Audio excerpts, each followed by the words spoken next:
Gojo Satoru was the strongest sorcerer of the modern era, but he was eventually taken down by Sukuna after the King of Curses figured out how to bypass infinity. But what if it wasn't so easy to figure Gojo out? In today's video, I'm exploring what would happen if Gojo unlocked a brand new technique during his battle against Sukuna, Lime Yellow.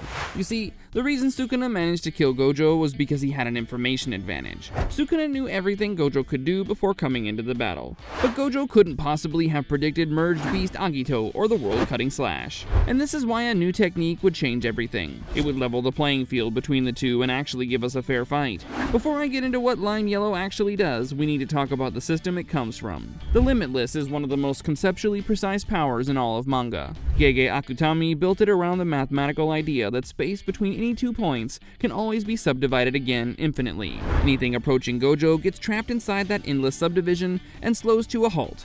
That's the passive infinity, and it's the reason Gojo could walk through a battlefield without looking and taking 0 damage. But there's more to the Limitless than just defense. Blue takes the concept of infinite subdivision and runs it in reverse toward convergence. Instead of regular space expanding infinitely between 2 points, Blue collapses inward, generating a singularity that drags everything toward it and crushes whatever gets pulled in. Red is an inversion of Blue that is achieved through reverse curse technique. Gojo flips the attraction of Blue's singularity into infinite repulsion, blasting objects away from Red's core with catastrophic force. When Blue and Red collide head-on, they create something that shouldn't exist: hollow purple. Purple is an imaginary mass sitting outside the real number line of cursed energy entirely, and instead of pushing or pulling, it simply removes whatever it touches from existence.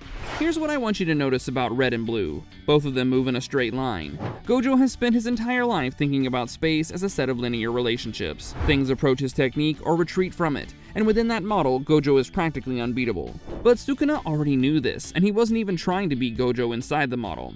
The early stages of the Shinjuku fight are Gojo at his absolute ceiling with the 6 eyes processing everything in real time, Infinity operating effortlessly, and Blue and Red landing with surgical precision. Sukuna, with his innate curse technique, was already outclassed, but he had the 10 shadows up his sleeve. Sukuna's trump card was Maharaga, who has the ability to adapt to any phenomenon. The wheel above his head rotates. The Shikigami uses positive cursed energy to rewrite its own relationship to whatever was threatening it, and that threat stops working. The only way to beat Maharaga is to overwhelm it with an attack before it has time to adapt, and Gojo had it figured out up to that point. But the thing is, Sukuna wasn't using Maharaga as a weapon. He was making Megumi's soul bear the effects of Maharaga's adaptations and treating the Shikigami as a research tool. Against Gojo's infinity, Maharaga's first adaptation changed the attributes of its cursed energy to push through the infinite subdivision entirely.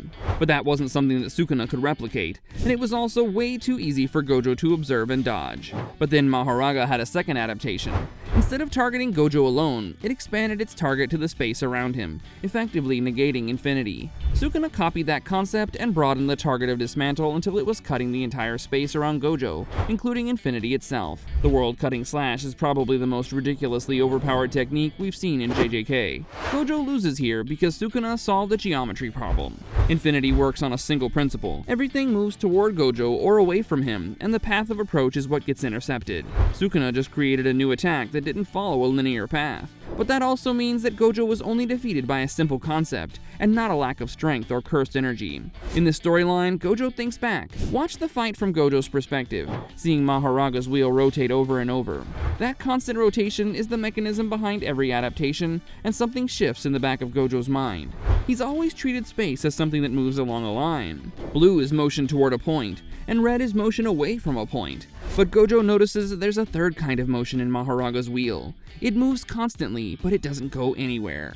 Gojo realizes that the angular motion of Maharaga's wheel operates under the same principles of his curse technique, but not once in his entire life has he applied the Limitless to a rotational axis. And that's how he comes up with Lime Yellow, by applying the Limitless to an angular force. Instead of creating a point that attracts a field or that pushes, Gojo bends space itself into a rotational geometry. Anything caught inside Lime Yellow isn't pulled toward him or blasted away. It revolves. There are 2 ways this manifests in combat. The first is Orbit, where Gojo locks a target into a circular motion around an invisible axis point. The opponent can still move, attack, and think, but their path of motion is bent into a circular arc. The second is torsion, where instead of rotating the opponent's body or path, Gojo twists the space around their cursed energy flow. This is more surgical. It can twist a limb mid-motion or distort the shape of an outgoing slash before it forms. More importantly, torsion can interfere with the precision required to construct a technique like the world-cutting slash, which depends on cleanly broadening the target across dimensional lines. Gojo realizes this, but he isn't sure about using it just yet. After all, this fight is no place to experiment with new ideas. The tipping point is when Mahoraga sends a flying slash that cuts Gojo's arm clean off. The orb of blue that Gojo had fired still lands on Agito and exercises the Shikigami, but he's still got Mahoraga and Sukuna attacking him relentlessly. Gojo realizes that there's no time to play around, and if he doesn't use every tool at his disposal, Shinjuku will be his deathbed. With both Mahoraga and Sukuna approaching him and still needing to heal his arm, Gojo decides to use lime yellow on his surroundings. The straight slash Sukuna was trying to land curves back at him and lands straight on his face, while his charge across the battlefield sweeps sideways. Try to cut the world when the world is spinning. Disoriented by this technique, Mahoraga attempts to close the distance, but just ends up circling the axis point and arriving back where it started. But Mahoraga's wheel starts rotating again, and Gojo realizes that Sukuna is no longer the biggest threat on the field. If Mahoraga adapts to lime yellow, Sukuna just has to copy that, and given that yellow is a simple movement-based technique, Gojo doesn't have much time until Mahoraga figures it out. As Sukuna throws another dismantle, Gojo applies torsion to the trajectory, making the slash curve away mid-path. He fires blue to drag Sukuna out of position, peeling him away from Mahoraga's shadow, and then red, blasting Mahoraga in the opposite direction, separating the two. For a brief window, Sukuna and Mahoraga are apart, and Gojo has been waiting for this moment since the fight started. He releases lime yellow for a single second, and fires hollow purple directly at Mahoraga. We know from canon that the Divine General never adapted to hollow purple because purple isn't a variation of blue or red. It's something Mahoraga's wheel had no framework for, and exists outside the real number line that Mahoraga's adaptation process had taken into account. Mahoraga is erased, and in canon, this was the trigger for Sukuna to attempt the world-cutting slash. The slash works by broadening its target to include the world itself, and bypasses infinity by cutting through the plane the technique acts on. When Sukuna executes the world-cutting slash, Gojo doesn't know what's coming, but he's already activated lime yellow.